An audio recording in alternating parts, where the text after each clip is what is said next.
Thank you very kindly, my friend.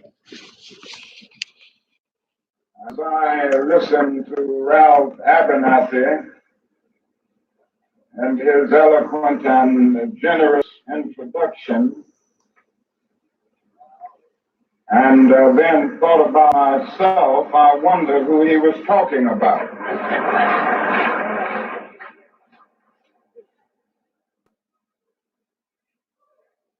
It's always good to have your closest friend and associate to say something good about you. And Ralph Abernathy is the best friend that I have in the world. I'm delighted to see each of you here tonight in spite of a storm warning. You reveal that you are determined to go on anyhow. Something is happening in Memphis, something is happening in our world. And you know, if I were standing at the beginning of time with the possibility of taking a kind of general and panoramic view of the whole of human history up to now, and the Almighty said to me, Martin Luther King, which age would you like to live in? I would take my mental flight by Egypt. And I would watch God's children in their magnificent trek from the dark dungeons of Egypt through, or rather across the Red Sea, through the wilderness on toward the Promised Land. And in spite of its magnificence, I wouldn't stop there.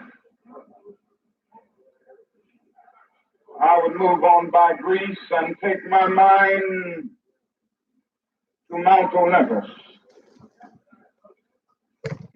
And I would see Plato, Aristotle, Socrates, Euripides, and Aristophanes assembled around the Parthenon.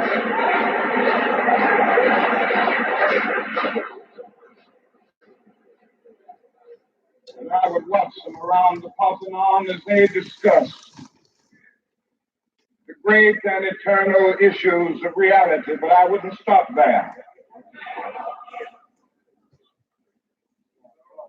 I would go on even to the great heyday of the Roman Empire. And I would see developments around there through various emperors and leaders, but I wouldn't stop there. I would even come up to the day of the Renaissance and get a quick picture of all that the Renaissance did for the cultural and aesthetic life of man, but I wouldn't stop there. I would even go by the way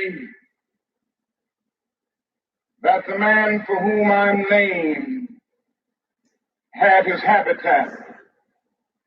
And I would watch Martin Luther as he tacks his 95 Theses on the door at the Church of Wittenberg, but I wouldn't stop there. I would come on up even to 1863 and watch the vacillating president by the name of Abraham Lincoln finally come to the conclusion that he had to sign the Emancipation Proclamation, but I wouldn't stop there.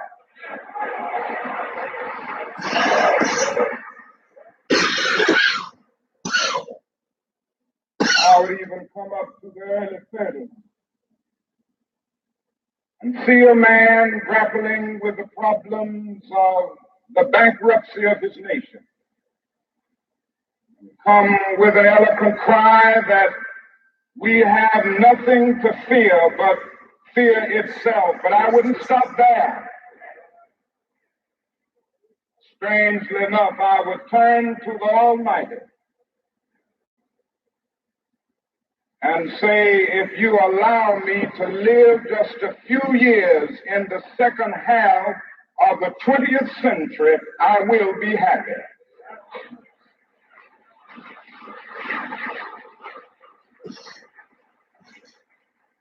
Now, that's a strange statement to make because the world is all messed up. The nation is sick. Trouble is in the land, confusion all around. That's a strange statement. But I know somehow that only when it is dark enough can you see the stars. And I see God working in this period of the 20th century in a way that men in some strange way are responding. Something is happening in our world. The masses of people are rising up, and wherever they are assembled today, whether they are in Johannesburg, South Africa, Nairobi, Kenya, Accra, Ghana, New York City, Atlanta, Georgia, Jackson, Mississippi, or Memphis, Tennessee, the cry is always the same: we want to be free.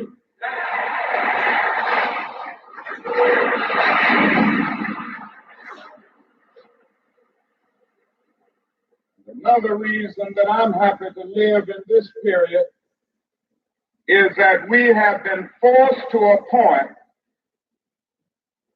where we are going to have to grapple with the problems that men have been trying to grapple with through history, but the demands didn't force them to do it. Survival demands that we grapple with them. Men for years now have been talking about war and peace, but now no longer can they just talk about it. It is no longer the choice between violence and nonviolence in this world. It's nonviolence or non-existence. That is where we are today.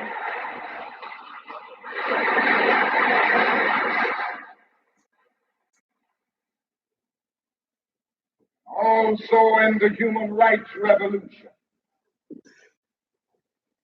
if something isn't done and done in a hurry to bring the colored peoples of the world out of their long years of poverty, their long years of hurt and neglect, the whole world is doomed.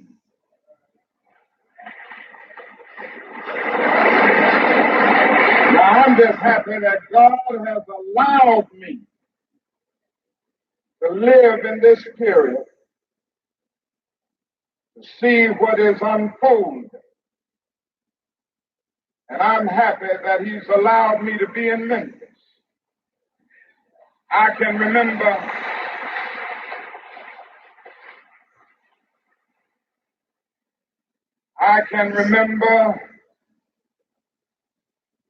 when Negroes were just going around, as Ralph has said, so often scratching where they didn't itch and laughing when they were not tickled.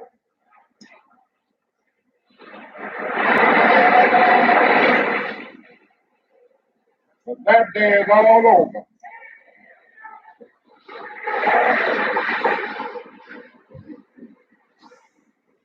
We mean business now, and we are determined to gain our rightful place in God's world.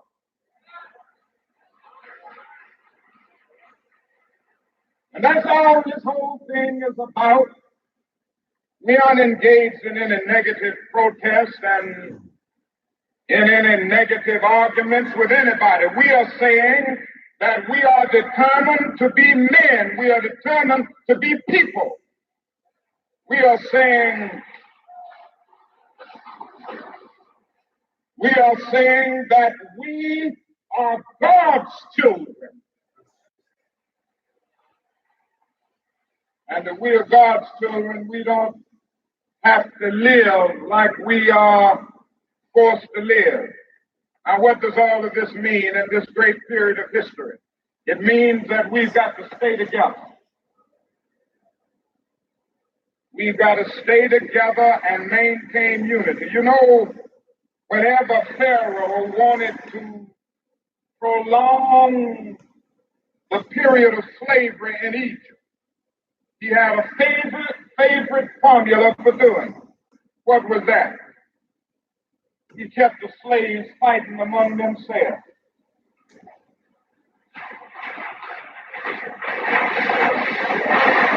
But whenever the slaves get together, something happens in Pharaoh's court, and he cannot hold the slaves in slavery. When the slaves get together, that's the beginning of getting out of slavery.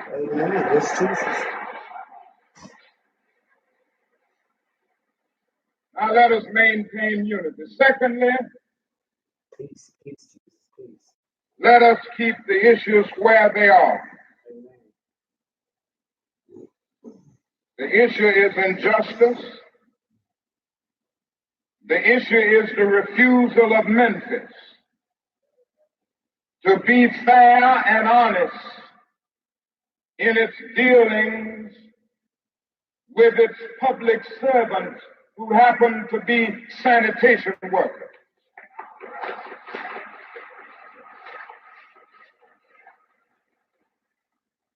Now, we've got to keep attention on that. That's always the problem with a little violence. You know what happened the other day, and the press dealt only with the window breaking.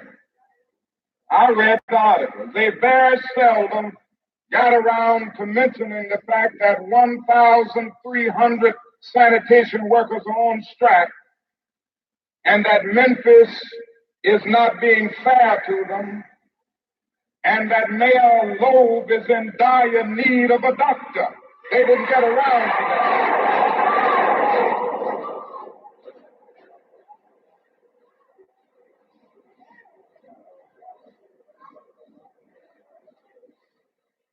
Now we're going to march again, and we've got to march again in order to put the issue where it is supposed to be.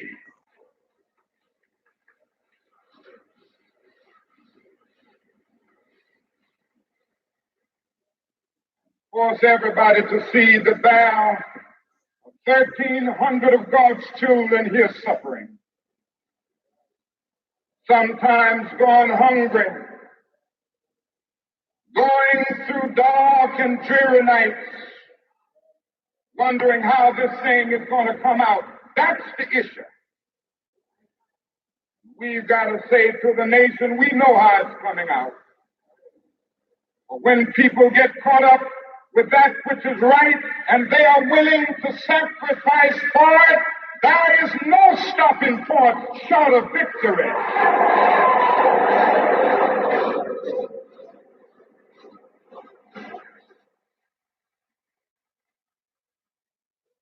We aren't going to let any may stop us.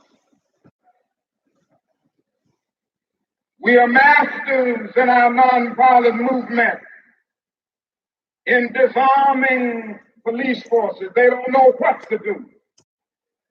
I've seen them so often. I remember in Birmingham, Alabama, we were in that majestic struggle there. We would move out of the 16th Street Baptist Church day after day.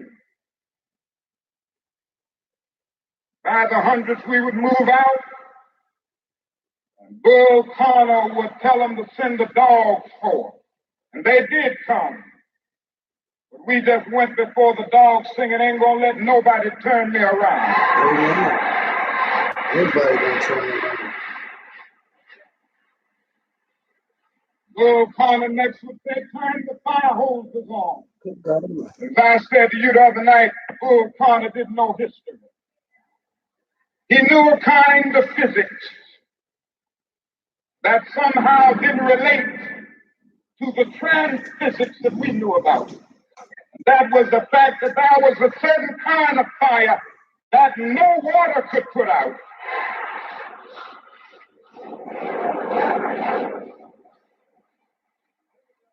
We went before the fire hose. We had known water. If we were Baptists or some other denomination, we had been immersed. If we were Methodists and some others, we had been sprinkled, but we knew water. That couldn't stop us. We just went on before the dogs, and we would look at them, and we'd go on before the water hoses, and we would look at it. And we just go on singing over my head, I see freedom in there. And then we would be thrown in the paddy wagons, and sometimes we were stacked in there like sardines in a can. They would throw us in, and old Bull would say, take them off. They did, and we would just go on in the paddy wagon singing, we shall overcome. And every now and then we'd get in jail, and we'd see the jailers looking through the windows, being moved by our prayer, and being moved by our words in our song.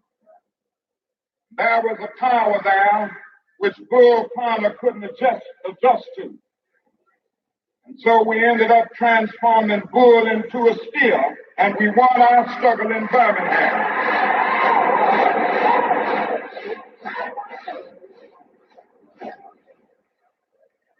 We've got to go on in Memphis just like that.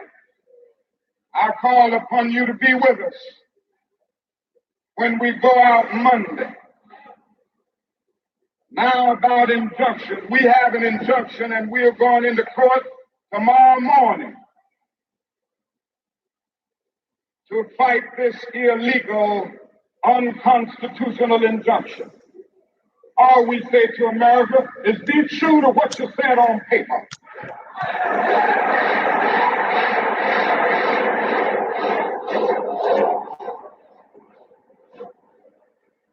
I lived in China or even Russia or any totalitarian country, maybe I could understand some of these illegal injunctions. Maybe I could understand the denial of certain basic First Amendment privileges because they haven't committed themselves to that over there. But somewhere I read of the freedom of assembly.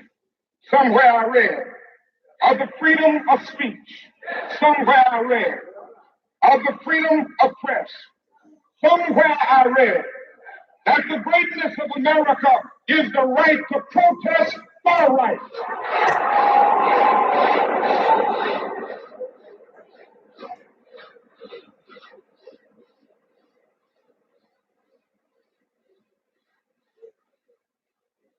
So just as I say we aren't going to let any dogs or water hoses turn us around, we aren't going to let any injunction turn us around.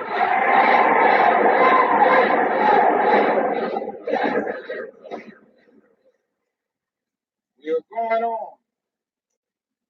We need all of them. You know what's beautiful to me? To see all of these ministers of the gospel.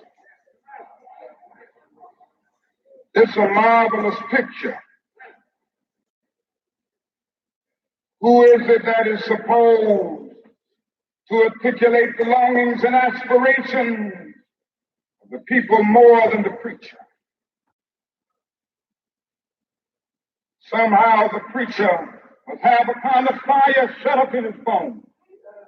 And whenever injustice is around, he must tell it. Somehow the preacher must be an Amos. Said, when God speaks, who can but prophesy? Again, with Amos, let justice roll down like waters and righteousness like a mighty stream. Somehow the preacher must say with Jesus, the Spirit of the Lord is upon me because he has anointed me. And he's anointed me to deal with the problems of the poor.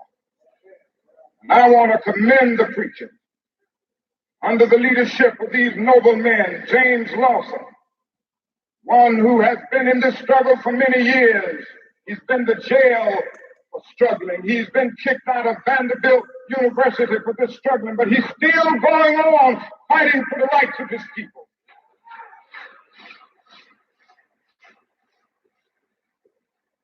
Reverend Ralph Jackson, Billy Child, I could just go right on down the list.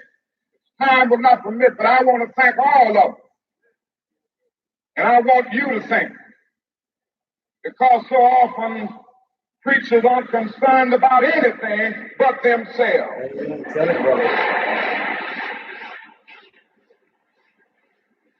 And I'm always happy to see a relevant ministry. It's all right to talk about long white robes over yonder and all of its symbolism.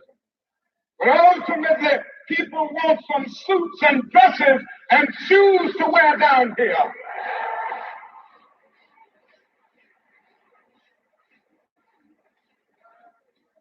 It's all right to talk about streets flowing with milk and honey. But God has commanded us to be concerned about the slums down here and his children who can't eat 3 square meals a day. Yes, Jesus. It's all right to talk about the New Jerusalem, but one day, God's preacher must talk about the new New York, the new Atlanta, the new Philadelphia, the new Los Angeles, the new Memphis, Tennessee.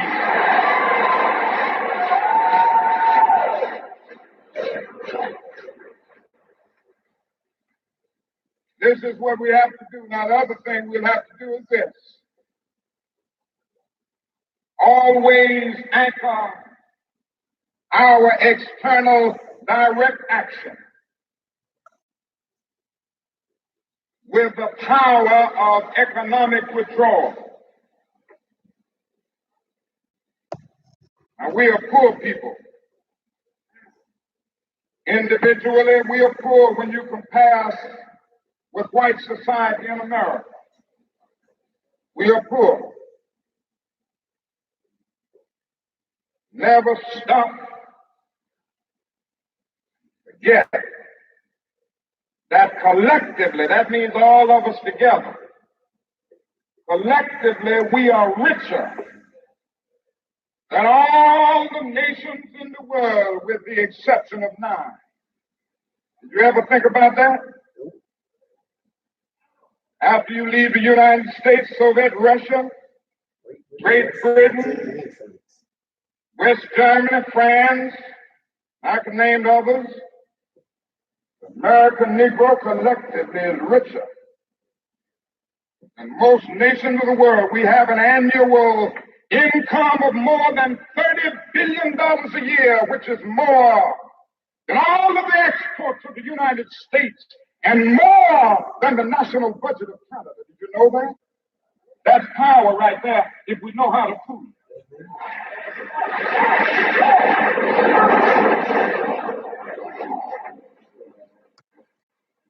We don't have to argue with anybody. We don't have to curse and go around acting bad with our words. We don't need any bricks and bottles. We don't need any Molotov cocktails. We just need to go around to these stores and to these massive industries in our country and say, God sent us by here to say to you that you're not treating his children right. And we come by here to ask you to make the first item on your agenda fair treatment where God's children are concerned. Now, if you're not prepared to do that, we do have an agenda that we must follow. And our agenda calls for withdrawing economic support from you.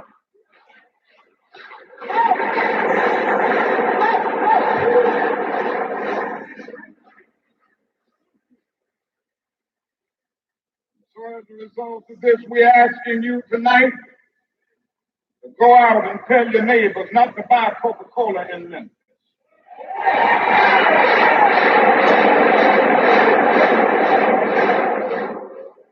Go by and tell them not to buy Sealed Test milk.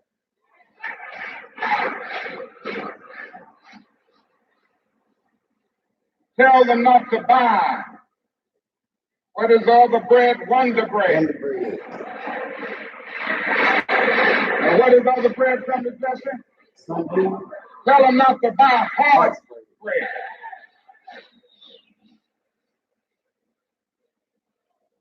As Mr. Jackson has said, up to now, only the garbage men have been feeling pain. Now we must kind of redistribute the pain.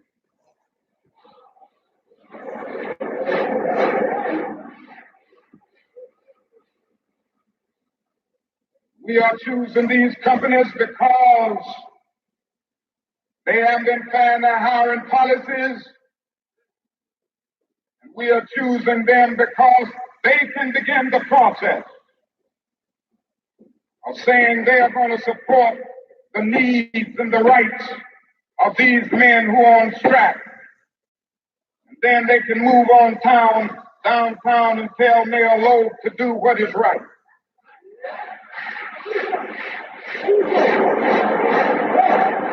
And not only that, we've got to strengthen black institutions.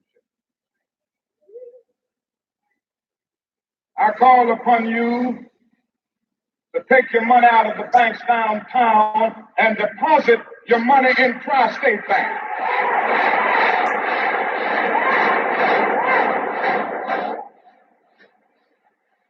We want a bank-in movement in Memphis. Go by the Savings and Loan Association. I'm not asking you something that we don't do ourselves in SPLC. Judge Hooks and others will tell you that we have an account here in the Savings and Loan Association from the Southern Christian Leadership Conference. We are telling you to follow what we are doing. Put your money there.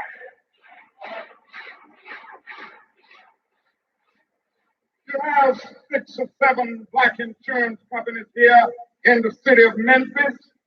Take out your insurance there. We want to have an insurance in.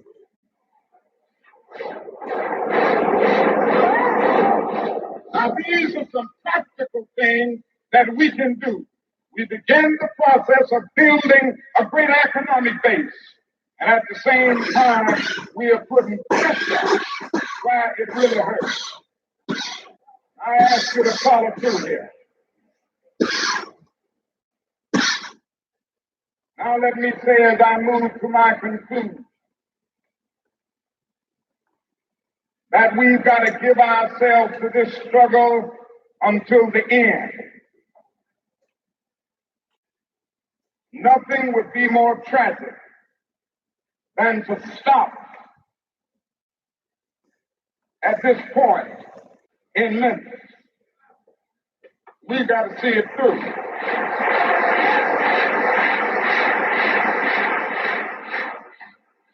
When we have our march,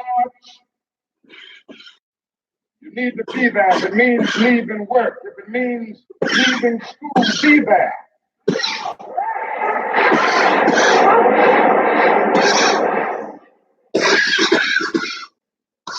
Be concerned about your brother. You may not be on strike,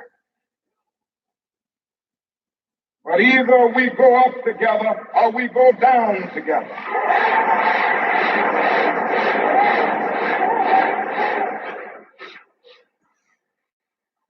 Let us develop a kind of dangerous unselfishness.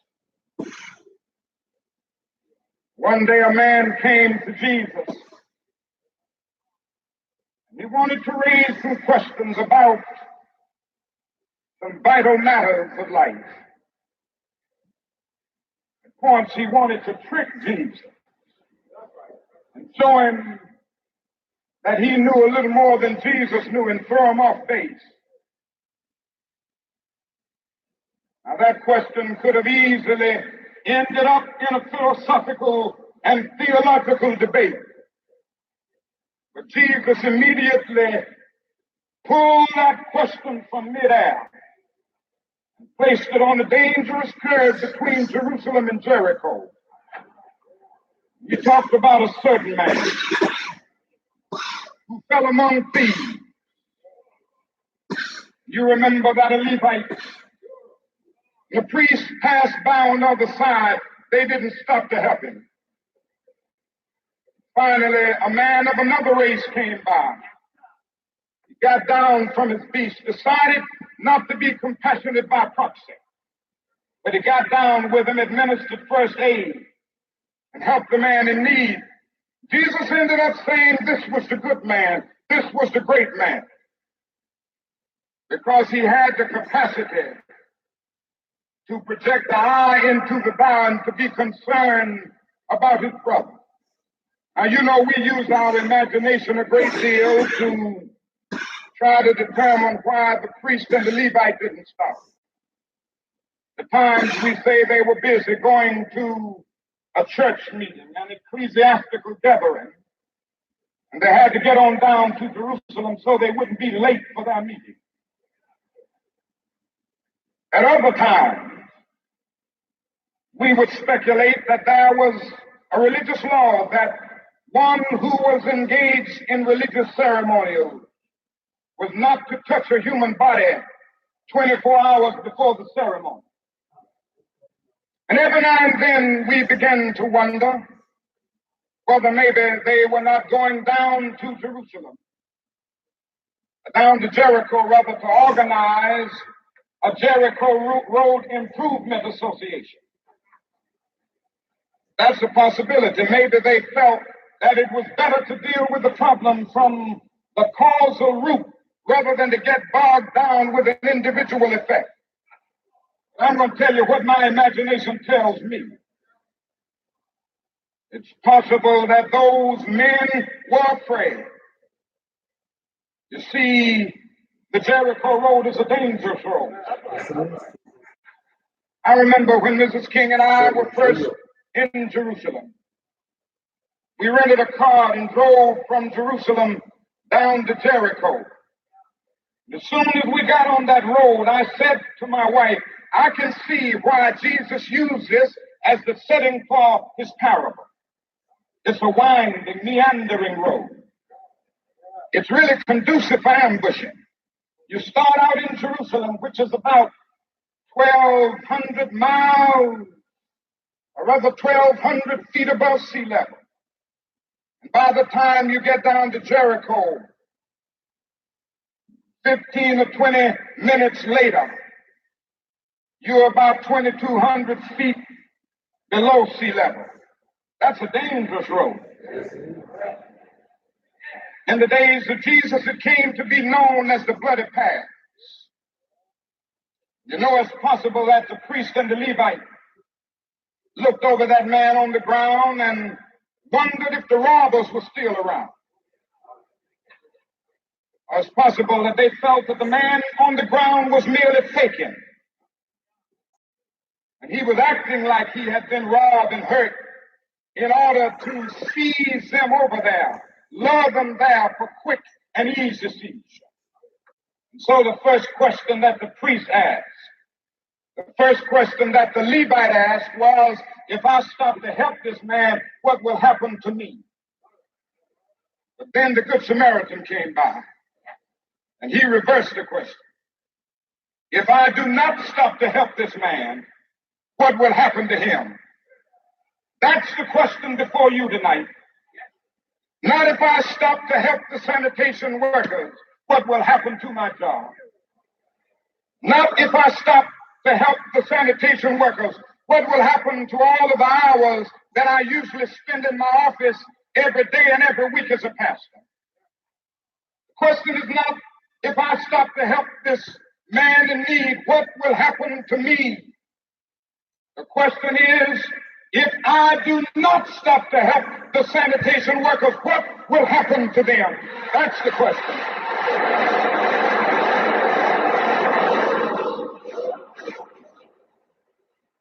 Let us rise up tonight with a greater readiness. Let us stand with a greater determination. Let us move on in these powerful days, these days of challenge, to make America what it ought to be. We have an opportunity to make America a better nation. And I want to thank God once more for allowing me to be here with you. You know, several years ago, I was in New York City autographing the first book that I had written. While sitting there autographing books, the minute black woman came up,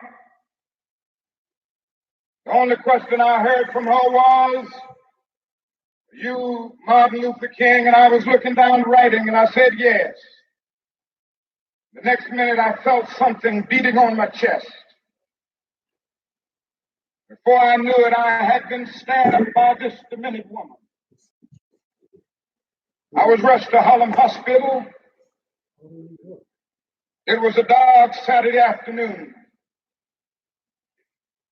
That blade had gone through, and the x-rays revealed that the tip of the blade was on the edge of my aorta, the main artery. And once that's punctured, you're drowned in your own blood. That's the end of you. It came out in the New York Times the next morning that if I had merely sneezed, I would have died. Well, about 4 days later, they allowed me, after the operation, after my chest had been opened and the blade had been taken out, to move around in the wheelchair in the hospital. They allowed me to read some of the mail that came in, and from all over the states and the world, kind letters came in. I read a few, but one of them I will never forget. I had received one from the president and the vice president. I've forgotten what those telegrams said. I received a visit and a letter from the governor of New York, but I've forgotten what that letter said. But there was another letter. It came from a little girl, a young girl, who was a student at the White Plains High School. And I looked at that letter, and I'll never forget it. It said simply, "Dear Dr. King,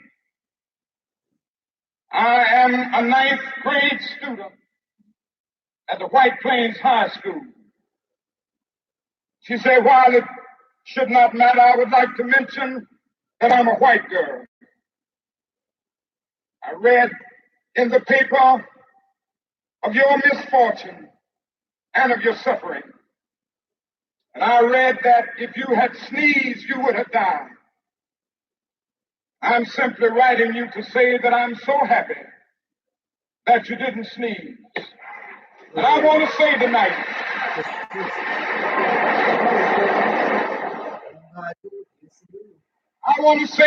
that I too am happy that I didn't sneeze, because if I had sneezed, I wouldn't have been around here in 1960. And students all over the South started sitting in at lunch counters. And I knew that as they were sitting in, they were really standing up for the best in the American dream, taking the whole nation back to those great wells of democracy, which were dug deep by the founding fathers in the Declaration of Independence and the Constitution. If I had sneezed, I wouldn't have been around here in 1961. We decided to take a ride for freedom and ended segregation in interstate travel. If I had sneezed, I wouldn't have been around here in 1962. The Negroes in Albany, Georgia, decided to straighten their backs up.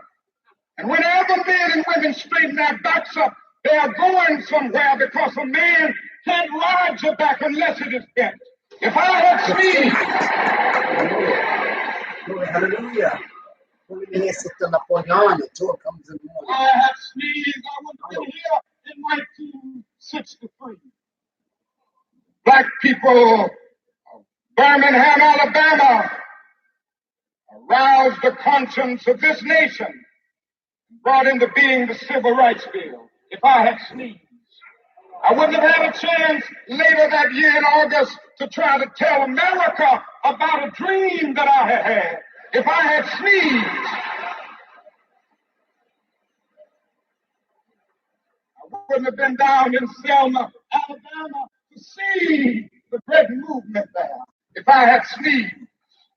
I wouldn't have been in Memphis to see a community rally around those brothers and sisters who are suffering. I'm so happy that I didn't sneeze. They were telling me.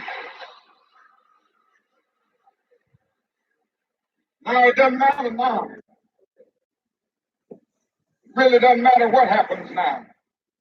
I left Atlanta this morning, and as we got started on the plane, there were 6 of us. The pilot said over the public address system, "We're sorry for the delay, but we have Dr. Martin Luther King on the plane, and to be sure that all of the bags were checked, and to be sure that nothing would be wrong on the plane, we had to check out everything carefully, and we've had the plane protected and guarded all night."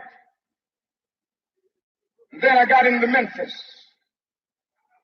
and some began to say the threats, or talk about the threats that were out, or what would happen to me from some of our sick white brothers. Well, I don't know what will happen now. We've got some difficult days ahead. But it really doesn't matter with me now, because I've been to the mountaintop. I don't mind. Like anybody, I would like to live a long life. Longevity has its place. But I'm not concerned about that now. I just want to do God's will. And He's allowed me to go up to the mountain. And I've looked over, and I've seen the promised land. I may not get there with you, but I want you to know tonight that we as a people will get to the promised land.